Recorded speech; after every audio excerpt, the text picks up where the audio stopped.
Morning everyone, welcome to my brand new blog. তো এখন আমি যাচ্ছি দমদম পার্ক তরুণ সংঘ ক্লাবের দিকে। তো ওদের এবারের মুক্তধারা নামে একটি থিম রয়েছে। তো ওই থিমটা কেমন হয়েছে, কি ওই থিমটাই আজকের এই ভিডিওতে দেখাবো। এবং দুর্গাপুজোর যে মূর্তিটা সেটাও নাকি খুবই সুন্দর হয়েছে, তো সেটাও আপনাদেরকে দেখাবো। তো চলুন ভিডিওটা শুরু করা যাক। তো এখানে বিভিন্ন কোম্পানির অ্যাড দেওয়া রয়েছে। এরকমই কিছু গেট বানানো হয় প্রতি বছর। তো এখান থেকে প্যান্ডেল শুরু, দেখতে পাচ্ছেন কত সুন্দর লাগছে দেখতে। এই প্যান্ডেলের ব্যাকগ্রাউন্ডে ভেতরে কিন্তু একটা খুব সুন্দর মিউজিক বাজছে, যেটা এই প্যান্ডেলের সাথে একদমই মানানসই। তো চলুন আমরা এবার একটু ভেতরের দিকে যাব আর এক এক করে আপনাদেরকে টোটাল জিনিসটা দেখাবো। তো প্যান্ডেলে প্রবেশ করার ঠিক বাঁ দিকে আপনারা এরকম একটা বোর্ড দেখতে পাবেন, যেখানে এই প্যান্ডেল সম্বন্ধে অনেক কিছু ডিটেলস লেখা রয়েছে।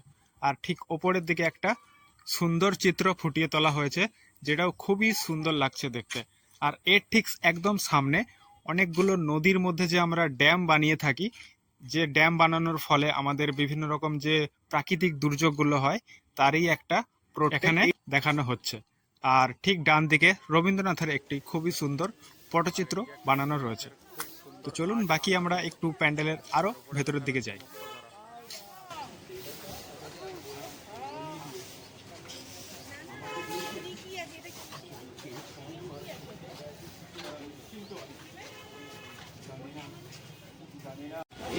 পাহাড়ে গেলে আমরা যেরকমটা ঠিক দেখতে পাই, এখানেও কিন্তু সেরকমই একটা আর্ট বানানো হয়েছে। দেখতেই পাচ্ছেন এটা একটা একদমই পাহাড়ের মতো। তো পাহাড়ের মধ্যে যে সমস্ত ইল্লিগাল কনস্ট্রাকশন বেড়েই চলেছে, যার ফলে প্রচুর পরিমাণে প্রাকৃতিক দুর্যোগ আমরা ইদানিং দেখতে পাচ্ছি। তো তারই কিন্তু প্রতিচ্ছবি এই প্যান্ডেলের মধ্যে তুলে ধরা হয়েছে। এছাড়াও আর্টিফিশিয়াল একটা ঝর্ণাও তৈরি করা হয়েছে, যেটা এখন বন্ধ আছে। বাট এখানে একটা নদীর মতো দেখতে পাচ্ছি, যেটা ঝর্ণার জলটা যখন পড়ে তারপর নদী হয়ে যে বয়ে যায়, তো তারই একটা আর্টিফিশিয়াল নদীর মতো বানানো হয়েছে এখানে। তো এই জায়গাটায় একটা ব্রিজ বানানো রয়েছে, যেটাও কিন্তু খুবই সুন্দরভাবে বানিয়েছে। তো এক কথায় যদি বলি, টোটাল প্যান্ডেলটাই খুবই সুন্দর লাগছে দেখতে।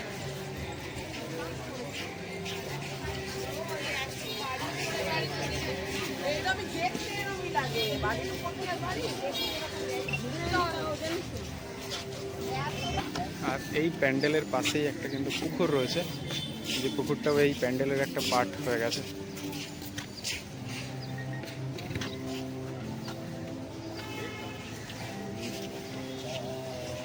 কত সুন্দর প্যান্ডেলটা দেখুন। এখানে একটা লোহার স্ট্রাকচার বানানো হয়েছে, যেটাও খুবই সুন্দর। তো পাহাড়ে যেমন গুহা থাকে, তো এই প্যান্ডেলের মধ্যে একটা গুহা বানানো রয়েছে, আর তারই মধ্যে কিন্তু মাতৃ প্রতিমা রয়েছে। আর এখানে দেখতে পাচ্ছেন মহাদেব এবং আমাদের দেবী পার্বতীর একটি আলিঙ্গনের দৃশ্য। আর পেছন দিকে 10টা হাত রয়েছে, আর একদমই নিচে লক্ষ্মী, গণেশ, কার্তিক, সরস্বতী এরা কিন্তু রয়েছে।